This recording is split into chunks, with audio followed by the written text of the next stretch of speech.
السلام علیکم ورحمۃ اللہ وبرکاتہ۔ الحمد للہ وحدہ والصلاة والسلام علی من لا نبی بعدہ، اما بعد فاعوذ باللہ من الشیطان الرجیم، بسم اللہ الرحمن الرحیم۔ واتقوا فتنة لا تصیبن الذین ظلموا منکم خاصہ واعلموا ان اللہ شدید العقاب۔ صدق اللہ العظیم۔ اللہم صلی علی محمد وعلی آل محمد کما صلیت علی ابراہیم وعلی آل ابراہیم انک حمید مجید۔ اللہم بارک علی محمد وعلی آل محمد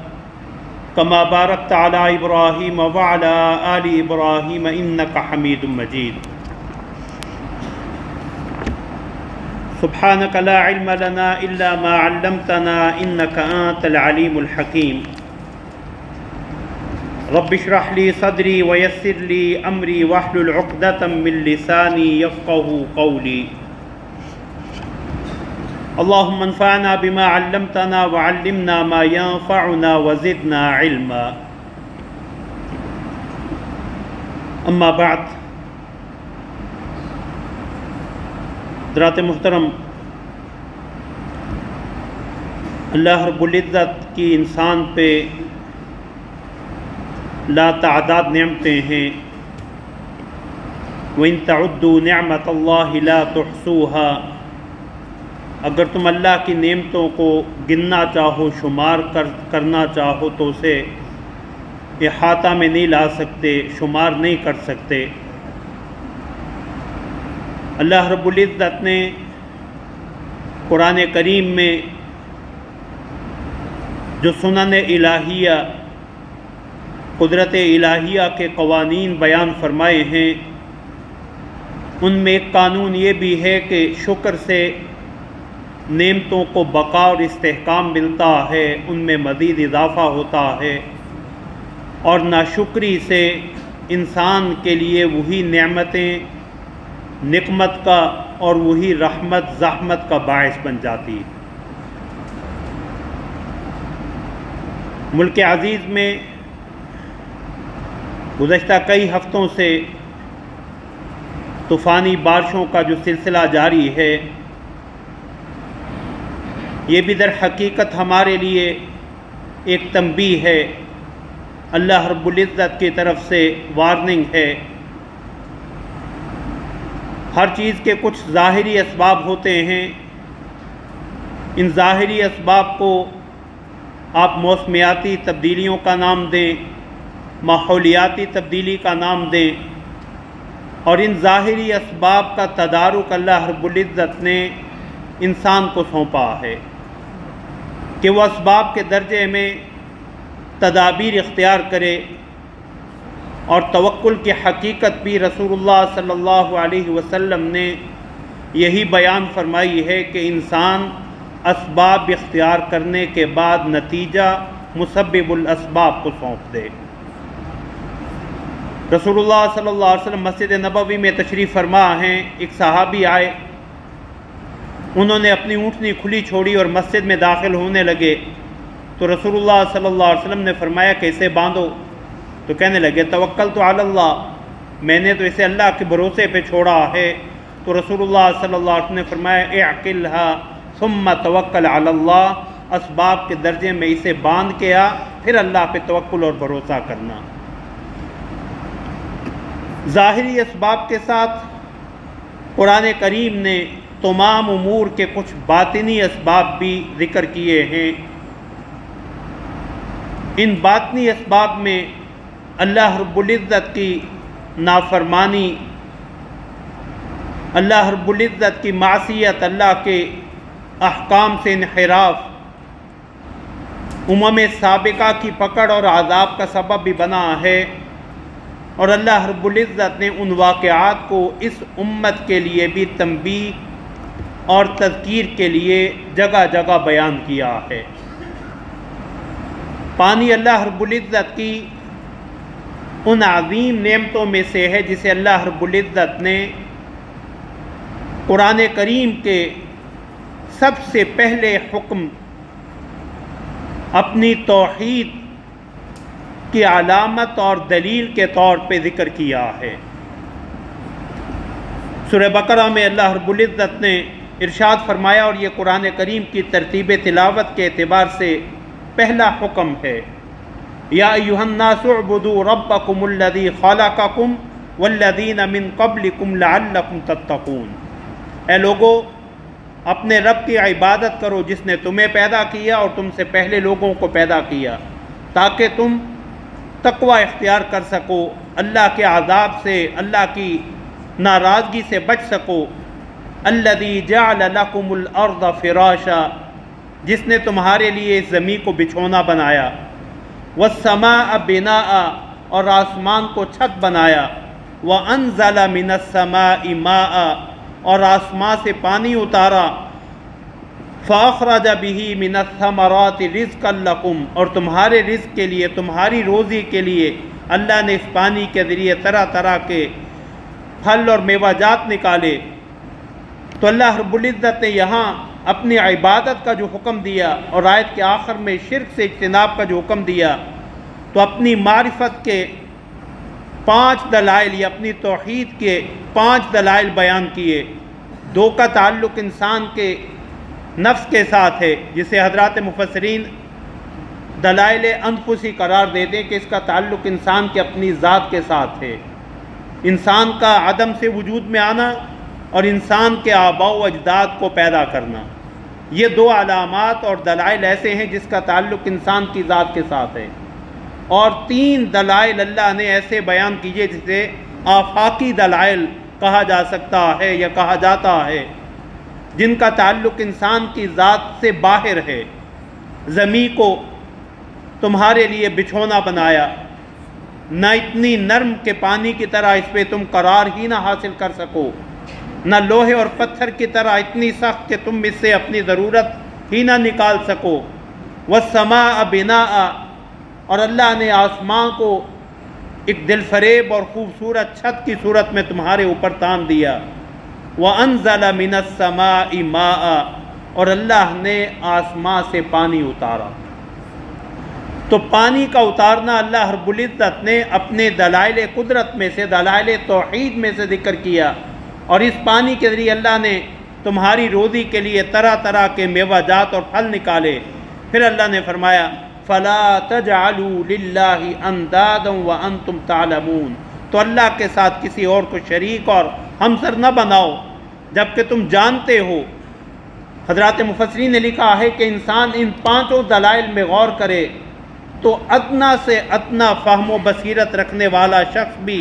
اس نتیجے پہ پہنچتا ہے کہ ان 5 چیزوں میں انسان کا کوئی عمل دخل نہیں ہے۔ انسان کے عدم سے وجود میں آنے میں، انسان کے آباء و اجداد کی تخلیق میں، زمین کا بچھونا بنانے میں، آسمان کی چھت تاننے میں، اور آسمان سے بارش اتارنے میں انسان کا اپنا کوئی عمل دخل نہیں ہے۔ یہ خالصتاً اللہ رب العزت کی نعمتیں اور اس کے دلائل قدرت ہیں۔ اس لیے اللہ نے فرمایا کہ اللہ کے ساتھ کسی کو شریک مت ٹھہراؤ۔ ایک مسلمان اور مومن کی حیثیت سے ہمارا یہ عقیدہ ہے کہ یہ ساری چیزیں کائنات میں رونما ہونے والی ایک ایک چیز اللہ رب العزت کے حکم کی پابند ہے۔ یہ بارشیں بھی اللہ کے حکم کی پابند ہیں۔ رسول اللہ صلی اللہ علیہ وسلم نے حضرت خالد ابن زید جہنی رضی اللہ تعالیٰ عنہ کی حدیث صحیح مسلم کی کہ صلح حدیبیہ کے موقع پہ ہم حدیبیہ میں مقیم تھے،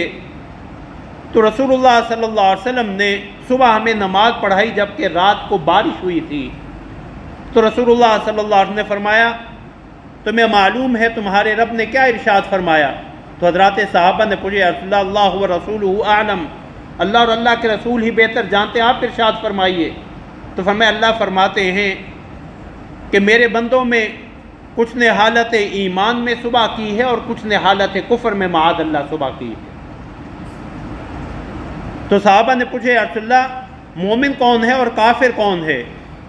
کون کفر کی حالت میں ہے اور کون ایمان کی حالت میں؟ تو فرمایا اللہ رب العزت نے ارشاد فرمایا کہ جو بارش کے بعد یہ کہے کہ مطرنا بفضل اللہ ورحمتی، اللہ کے فضل و رحمت سے ہمیں بارش ملی ہے، تو یہ مومن ہے. اور جو کہے مطرنا بنوع کذا ونوع کذا، ہمیں فلاں ستارے کی وجہ سے بارش ملی ہے، تو وہ اللہ کے ساتھ شرک کرنے والا ہے. بر و بحر میں پیش آنے والے تغیرات اور تبدیلیاں انسان کے اعمال کا نتیجہ ہیں. قرآن کریم نے یہ حقیقت بار بار بیان کی، ظہر الفساد فی البر والبحر بما کسبت ایدی الناس. بر و بحر میں، خشکی اور تری میں فساد لوگوں کے اعمال کے نتیجہ کی بنا پہ ظاہر ہوا ہے. ما اصابکم من مصیبت فبما کسبت ایدیکم ویعفو عن کثیر. دوسری جگہ اللہ رب العزت نے ارشاد فرمایا کہ تمہیں جو بھی مصیبت آتی ہے وہ تمہارے ہاتھوں کا کیا دھرا ہوتا ہے، تمہارے اعمال کا نتیجہ ہوتا ہے. وَيَعْفُو عَنْ كَثِيرٍ، وہ کریم اللہ، وہ مہربان اللہ تو بہت سے تمہارے گناہوں کو معاف کر دیتا، وہ ہر گناہ پہ پکڑ نہیں کرتا. اللہ رب العزت نے قرآن کریم میں سابقہ کی ہلاکت اور تباہی کے جو اسباب بیان کیے، اسے اللہ نے ایک مختصر سے نتیجے اور اصول کے طور پہ بیان کیا. کُلًّا أَخَذْنَا بِذَنبِهِ، کہ ہم نے ان تمام قوموں کو ان کے گناہوں کے سبب جو ہے وہ پکڑا، اللہ کی نافرمانی کی بنا پہ. اور قرآن کریم نے آندھی اور تیز ہواؤں کے ذریعے قوم عاد کی ہلاکت کا تذکرہ کیا، اور پانی یا سیلاب کے ذریعے جن قوموں کو اللہ رب العزت نے تباہ کیا، ان میں اللہ رب العزت نے دو قوموں کا، حضرت نوح علیہ السلام کی قوم کا اور قوم سبا کا ذکر کیا. اور اللہ رب العزت نے صرف یہ واقعات ہی بیان نہیں کیے، بلکہ اللہ رب العزت نے ان واقعات کے اسباب بھی بیان کیے. سورہ نوح میں اللہ رب العزت نے قوم نوح کے وہ بڑے بڑے جرائم گنوائے ہیں جن کی بنا پہ اللہ رب العزت نے انہیں غرق کر دیا. زمین کو حکم دیا، اس نے اپنا پانی اگلنا شروع کیا، آسمان نے اپنا پانی برسانا شروع کیا. اور اللہ رب العزت نے وہی قوم جو نوح علیہ السلام کا مذاق اڑاتی تھی کہ یہ کشتی کہاں چلے گی، بارشوں کا موسم کوئی نہیں، نزدیک سمندر دریا کوئی نہیں، لیکن جب اللہ کا حکم آیا وَلَمَّا جَاءَ أَمْرُنَا وَفَارَتِ النُّورُ، تو وہی قوم جو ہے وہ نشان عبرت بنا کے رکھ دی گئی. اللہ رب العزت نے قوم فرعون، قوم نوح کے جو جرائم اور گناہ ذکر کیے سورہ نوح میں، ان میں سب سے بڑا گناہ ان کا کفر اور اللہ کے پیغمبر حضرت نوح علیہ السلام کی تکذیب تھی. کذبت قبلہم قوم نوح، ان سے پہلے قوم نوح نے جھٹلایا. کذبوا عبدنا، انہوں نے ہمارے بندے نوح علیہ السلام کو جھٹلایا. وقالوا مجنون وازدجر، اور اللہ کے پیغمبر کو کہنے لگے معاذ اللہ یہ تو مجنون اور دیوانہ ہے، یہ دھتکارا گیا ہے. نوح علیہ السلام نے اپنی قوم کے خلاف جو بد دعا کی، جب اللہ رب العزت کی طرف سے یہ پیغام مل گیا کہ اب آپ کی قوم میں اور کوئی ایمان لانے والا نہیں ہے، 950 سال تبلیغ کی زندگی کے باوجود قرآن کہتا ہے کہ تھوڑے لوگ ہی ما آمن معہ الا قلیل، تھوڑے لوگ ہی ان پہ ایمان لائے تھے. نوح علیہ السلام نے اللہ کے حضور جو بد دعا کی کہ اللہ رب لا تذر علی الارض من الکافرین دیارا، اللہ ان کافروں کا زمین پہ کوئی گھر بھی نہ چھوڑنا.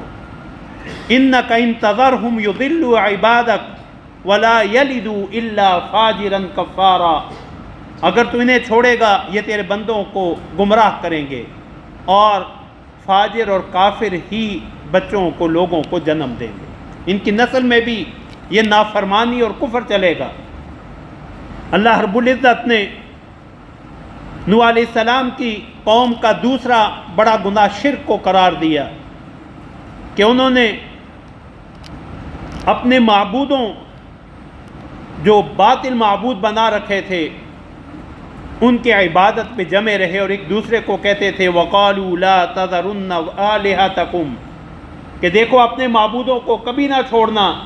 وَلَا تَذَرُنَّ وَدًّا وَلَا سُوَاعًا وَلَا يَغُوثَ وَيَعُوقَ وَنَسْرًا، اور ود کو، سوا کو، یغوث، یعوق اور نصر کو کبھی نہ چھوڑنا۔ یہ 5 نیک لوگ تھے انہیں ان کے نام پہ ہی انہوں نے بت گھڑے اور ان کی عبادت کرتے تھے۔ اللہ رب العزت نے قوم نوح کا ایک اور جرم یہ بتلایا کہ صرف یہی نہیں کہ وہ خود گمراہ تھے، وہ اوروں کو بھی گمراہ کرتے، وَقَدْ أَضَلُّوا كَثِيرًا۔ اللہ رب العزت نے ان کا ایک جرم یہ بتلایا کہ وہ اللہ رب العزت کی آیات کا تمسخر اور استہزاء، مذاق اڑایا کرتے تھے کہ نوح علیہ السلام نے فرمایا کہ وَإِنِّي كُلَّمَا دَعَوْتُهُمْ لِتَغْفِرَ لَهُمْ، میرے رب میں نے جب بھی انہیں بلایا، دعوت دی کہ تو انہیں بخش دے، جَعَلُوا أَصَابِعَهُمْ فِي آذَانِهِمْ، ان کا رد عمل یہ تھا کہ انہوں نے اپنے کانوں میں اپنی انگلیاں ڈال لیں، وَاسْتَغْشَوْا ثِيَابَهُمْ، اپنے اوپر کپڑے اوڑھ لیتے، وَأَصَرُّوا وَاسْتَكْبَرُوا اسْتِكْبَارًا، اور وہ گناہوں پہ ہی اصرار کرتے رہے اور بڑا تکبر کرتے رہے۔ قرآن کریم نے ان کا ایک جرم یہ بتلایا کہ انہوں نے اہل حق کے خلاف سازشیں، نوح علیہ السلام اور اہل ایمان کو اذیتیں دینے کے لیے مکر و فریب سے کام لیتے، طرح طرح کی تدبیریں کرتے، جسے قرآن نے کہا وَمَكَرُوا مَكْرًا كُبَّارًا۔ تو اللہ رب العزت نے ان کی ان حرکتوں کی وجہ سے فرمایا مِمَّا خَطِيئَاتِهِمْ أُغْرِقُوا فَأُدْخِلُوا نَارًا، اپنی انہی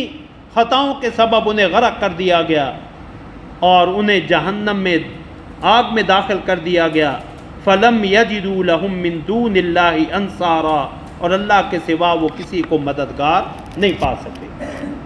اللہ رب العزت نے دوسرا واقعہ قوم سبا کا ذکر کیا، جنہیں اپنی تہذیب و تمدن پہ، اپنی سائنس اور ٹیکنالوجی پہ اور انجینئرنگ پہ بڑا ناز تھا،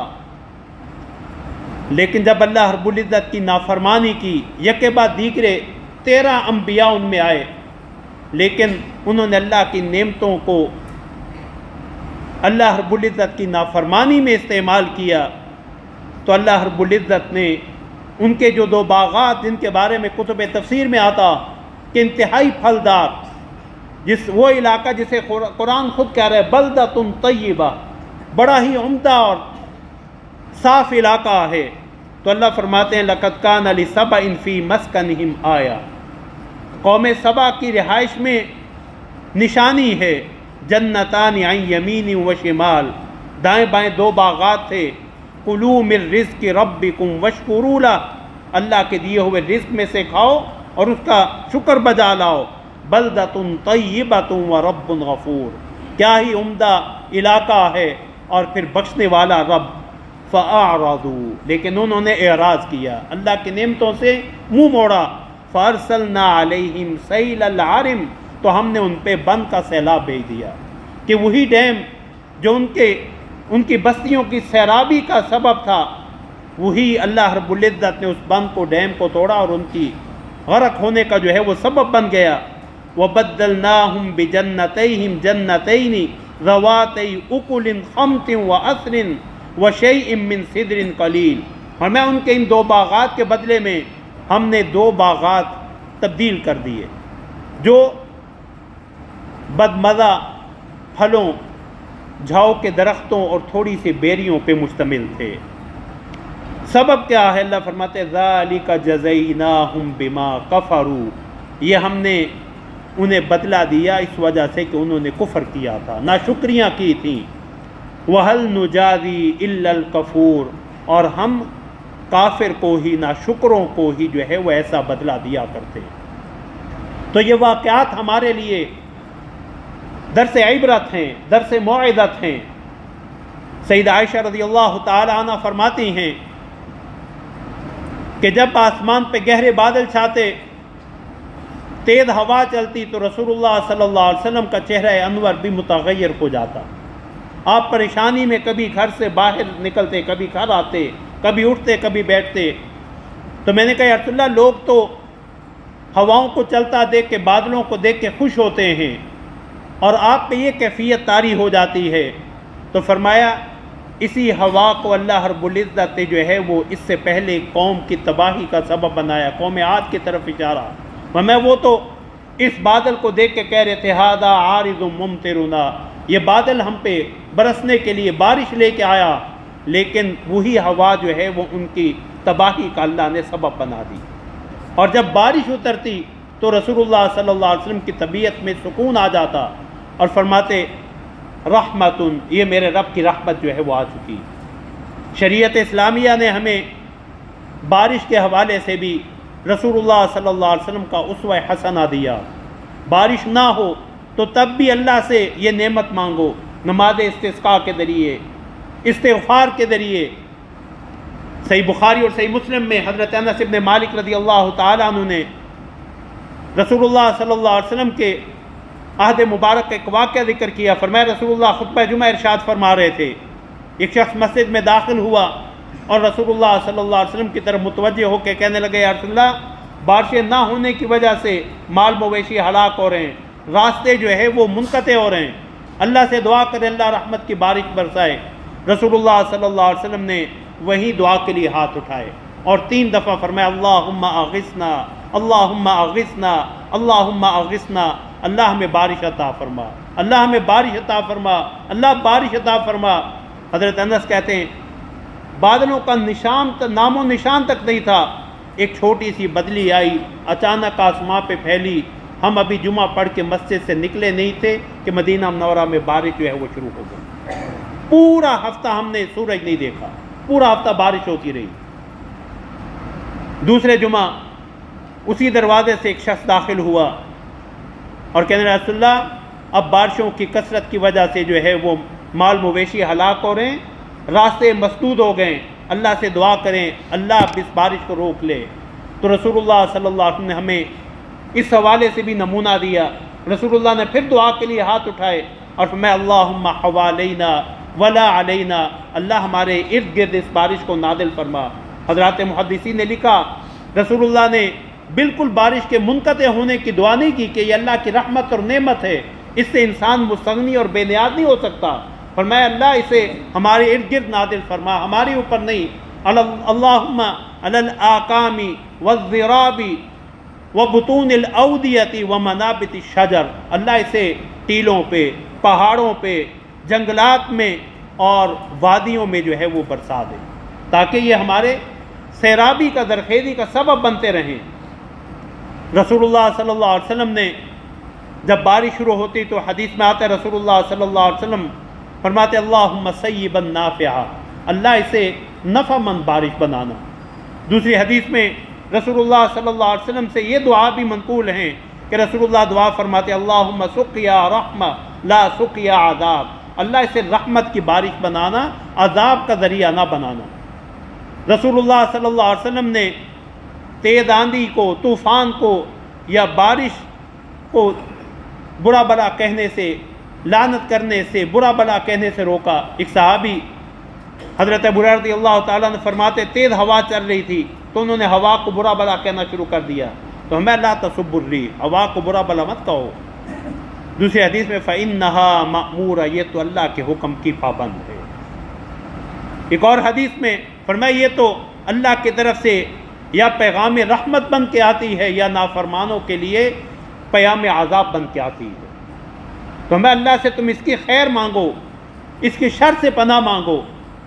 صحیح مسلم کی حدیث میں رسول اللہ صلی اللہ علیہ وسلم کی دعا کے الفاظ بھی ملتے ہیں کہ اللہم انی اسألک خیرہا وخیر ما فیہا وخیر ما ارسلت بھی، اللہ میں اس ہوا کی خیر مانگتا ہوں، اس کے اندر جو خیر ہے اس کا طلبگار ہوں، جو خیر دے کے یہ بھیجی گئی ہے میں اس کا طلبگار ہوں۔ وَأَعُوذُ بِكَ مِن شَرِّهَا وَشَرِّ مَا فِيهَا وَشَرِّ مَا أُرْسِلَتْ بِهِ، اللہ میں اس کی شر سے، اس کے اندر جو شر پوشیدہ ہے، جو شر یہ دے کے بھیجی گئی ہے، میں ان تمام سے جو ہے وہ پناہ مانگتا ہوں۔ رسول اللہ صلی اللہ علیہ وسلم کی ایک حدیث معجم کبیر طبرانی کی کہ رسول اللہ صلی اللہ علیہ وسلم نے اللہ سے سیلاب سے پناہ مانگی کہ کہ اللہم انی اعوذ بک من شر الاعمیین، یا اللہ میں دو اندھی بلاؤں سے تیری پناہ میں آتا ہوں۔ صحابہ کرام نے پوچھا وَمَا الْأَعْمَيَانِ یا رسول اللہ، یا رسول اللہ ان دو اندھی بلاؤں سے آپ کی مراد کیا ہے؟ تو ہمیں السیل سیلاب، والبعیر السعول اور بکھرا ہوا حملہ آور ہونے والا اونٹ، کہ یہ کسی کا لحاظ نہیں کرتے۔ تو رسول اللہ صلی اللہ علیہ وسلم کی تعلیمات ہمیں اس حوالے سے بھی قرآن و حدیث میں موجود ہیں کہ اللہ رب العزت کی طرف سے اللہ کے حضور ہم یہ دعا کریں کہ اللہ اسے ہمارے لیے رحمت کا ذریعہ بنائے، اللہ اسے عذاب کا ذریعہ نہ بنائے۔ اور یہ ساری چیزیں انسان کے لیے اللہ رب العزت کے یہ فیصلے نافرمانوں کے لیے معاذ اللہ سزا، اور عامت المسلمین کے لیے جو ہے یہ آزمائش اور ابتلا ہوتے ہیں، سب کے لیے عذاب نہیں۔ حضرات مفسرین نے لکھا ہے کہ اللہ رب العزت کی طرف سے آنے والے یہ آسمانی آفات اور بلائیں جو ہے یہ دو حیثیتیں رکھتی ہیں۔ نافرمانوں کے لیے اس میں تذکیر کا، عذاب کا اور وعید کا پہلو ہوتا۔ اس لیے رسول اللہ صلی اللہ علیہ وسلم سے یہ بھی ثابت ہے کہ جب تیز آندھی چلتی، حضرت عبداللہ بن عمر رضی اللہ تعالیٰ عنہ کی حدیث کہ جب رسول اللہ صلی اللہ علیہ وسلم بادلوں کی گرج سنتے، بجلی کو چمکتے دیکھتے، تو رسول اللہ صلی اللہ علیہ وسلم کے حضور یہ دعا کرتے اللہم لا تقتلنا بغضبک، اللہ اپنے غضب سے ہمیں ہلاک مت کرنا، تباہ مت کرنا، ولا تہلکنا بعذابک، اپنے عذاب سے ہمیں ہلاکت کے گھاٹ مت اتارنا، وعافنا قبل ذلک، ہمیں اس سے پہلے عافیت نصیب فرما۔ تو اللہ سے ہمیں عافیت مانگنی چاہیے کہ اللہ رب العزت ان بارشوں کو ہمارے لیے رحمت کا ذریعہ بنائیں۔ اور یہ انسان کی کمزوری کی طرف بھی اشارہ ہے کہ انسان اتنا ضعیف الخلقت ہے کہ وہ پانی جو انسان کی ایک بنیادی اور فطری ضرورت ہے، وَجَعَلْنَا مِنَ الْمَاءِ كُلَّ شَيْءٍ حَيٍّ، کہ جس میں اللہ رب العزت نے ہر ذی روح چیز کی جو ہے وہ حیات اور زندگی کا مدار پانی پہ رکھا ہے، یہی پانی جب ضرورت سے زائد ہوتا ہے تو انسان کے لیے یہ رحمت جو ہے وہ زحمت میں تبدیل ہو جاتا ہے، یہ نعمت جو ہے وہ اس کے لیے نقمت میں تبدیل ہو جاتی۔ اس لیے اللہ رب العزت نے اپنی حکمت کا بیان فرمایا کہ ہم نے آسمان سے جو ہے جو پانی اتارا بے قدر، ایک اندازے کے ساتھ، کہ اللہ رب العزت اگر روزانہ بارش عطا فرمائیں تو بھی انسان کا کاروبار زندگی ٹھپ، اور اگر 3 مہینے 6 مہینے کا ہمیں ذخیرہ کرنے کا حکم ہوتا تب بھی ہمارے بس کی بات نہیں۔ تو اللہ رب العزت ہمیں اپنی اس رحمت کو جو ہے، رسول اللہ صلی اللہ علیہ وسلم کی جو دعا کہ اللہم اسقنا، رسول اللہ کی بہت سی دعائیں،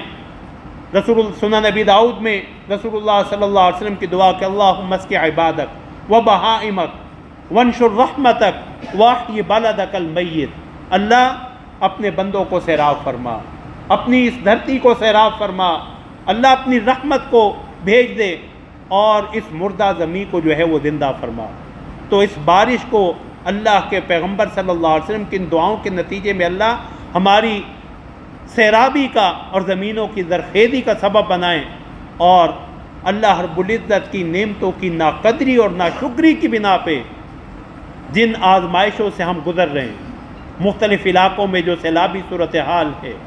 زرعی زمینیں جو ہے وہ زیر آب ہونے سے فصلیں تباہ ہو رہی، مال و جان کا جو ضیاع اور نقصان ہو رہا، اللہ رب العزت سے ہمیں عافیت مانگنی چاہیے۔ اور اس میں ہمارے لیے ایک وعید بھی حضرت عبداللہ بن زبیر رضی اللہ تعالیٰ عنہ کے حوالے سے آتا کہ جب بجلی کڑکتی تو